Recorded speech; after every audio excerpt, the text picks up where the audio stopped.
আসসালামু আলাইকুম। আজকের আরব আমিরাতের প্রধান শীর্ষ সংবাদে আপনাদের স্বাগত জানাচ্ছি। আসন্ন ঈদকে সামনে রেখে দীর্ঘ প্রতীক্ষার পর আজ 11ই মার্চ বুধবার থেকে বিমান বাংলাদেশ এয়ারলাইন্স দুবাই ও আবুধাবি রুটে পুনরায় নিয়মিত ফ্লাইট শুরু করতে যাচ্ছে। গত 10 মার্চ পর্যন্ত এই রুটে ফ্লাইট স্থগিত থাকলেও পরিস্থিতি ও নিরাপত্তা ব্যবস্থার উন্নতি সাপেক্ষে আজ থেকে আকাশপথ উন্মুক্ত হচ্ছে। একই সাথে ইউএস বাংলা এয়ারলাইন্স আগামী 13ই মার্চ থেকে শারজাহ এবং 14ই মার্চ থেকে আবুধাবি রুটে তাদের বাণিজ্যিক কার্যক্রম পুনরায় চালুর ঘোষণা দিয়েছে। দুবাই ভিত্তিক এয়ারলাইন্স এমিরেটস ইতিমধ্যে ঢাকা দুবাই রুটে সীমিত পরিসরে ফ্লাইট পরিচালনা শুরু করেছে, যা আটকে পড়া রেমিটেন্স যোদ্ধাদের মধ্যে স্বস্তি ফিরিয়ে এনেছে। তবে দোহা, কুয়েত ও দাম্মাম রুটে এখনও অনিশ্চয়তা থাকায় যাত্রীদের বিমানবন্দরে রওনা হওয়ার আগে অবশ্যই সংশ্লিষ্ট এয়ারলাইন্সের কল সেন্টার থেকে কনফার্মেশন নেওয়ার জন্য বিশেষ অনুরোধ জানানো হয়েছে। এদিকে মধ্যপ্রাচ্যের আঞ্চলিক সংঘাত ও ফ্লাইট বাতিলের কারণে যেসব বাংলাদেশি প্রবাসী বর্তমানে ছুটিতে দেশে আটকা পড়েছেন তাদের কর্মস্থলে ফেরা নিয়ে সৃষ্ট জটিলতা নিরসনে কাজ শুরু করেছে সরকার। প্রবাসী কল্যাণ ও বৈদেশিক কর্মসংস্থান মন্ত্রণালয় আনুষ্ঠানিকভাবে আরব আমিরাত সরকারকে অনুরোধ জানিয়েছে যেন আটকে পড়া প্রবাসী কর্মীদের ভিসার মেয়াদ বিশেষ বিবেচনায় বাড়িয়ে দেওয়া হয়। এই প্রক্রিয়ার অংশ হিসেবে সম্প্রতি পররাষ্ট্র মন্ত্রণালয়কে প্রয়োজনীয় কূটনৈতিক পদক্ষেপ নিতে চিঠি দেওয়া হয়েছে।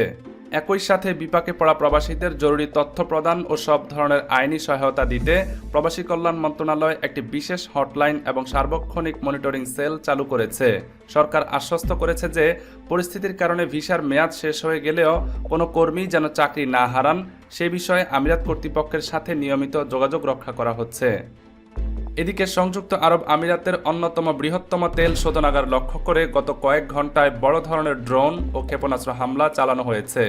আবুধাবির পশ্চিমাঞ্চলে অবস্থিত মধ্যপ্রাচ্যের অন্যতম বৃহত্তম রুয়াইস শোধনাগারে একটি ড্রোন আছড়ে পড়ার পর সেখানে ভয়াবহ অগ্নিকাণ্ডের সৃষ্টি হয়, যা নিয়ন্ত্রণে আনতে ফায়ার সার্ভিসকে দীর্ঘ সময় লড়াই করতে হয়েছে। এই ঘটনার পরপরই জাতীয় তেল কোম্পানি অ্যাডনক সতর্কতামূলক ব্যবস্থা হিসেবে শোধনাগারটির আংশিক কার্যক্রম বন্ধ করে দিয়েছে।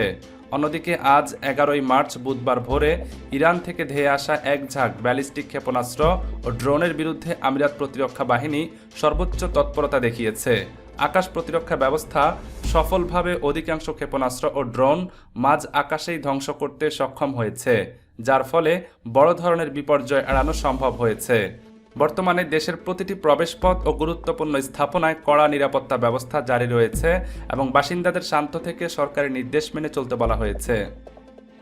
এদিকে মধ্যপ্রাচ্যে যুদ্ধের উত্তেজনা বাড়ার সঙ্গে সঙ্গে নতুন করে উদ্বেগ তৈরি হয়েছে ইরানের পারমাণবিক কর্মসূচি ও তেল সংকট নিয়ে। তবে বিশেষজ্ঞরা বলছেন এই সংঘাতের সবচেয়ে বড় ঝুঁকি হতে পারে পানির নিরাপত্তা। উপসাগরীয় অঞ্চলের বহু দেশ সুপেয় পানির জন্য সমুদ্রের নোনা পানি বিশুদ্ধ করা প্লান্টের ওপর নির্ভরশীল।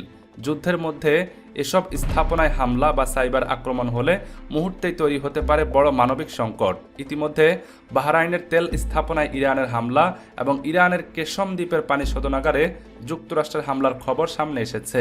বিশেষজ্ঞদের মতে এসব গুরুত্বপূর্ণ পানি অবকাঠামো ক্ষতিগ্রস্ত হলে উপসাগরীয় অঞ্চলের কোটি মানুষের জীবনযাত্রা মারাত্মকভাবে বিপর্যস্ত হতে পারে। পাশাপাশি হরমুজ প্রণালী বন্ধ থাকলে খাদ্য আমদানিও বাধাগ্রস্ত হয়ে ভয়াবহ খাদ্য সংকট দেখা দিতে পারে।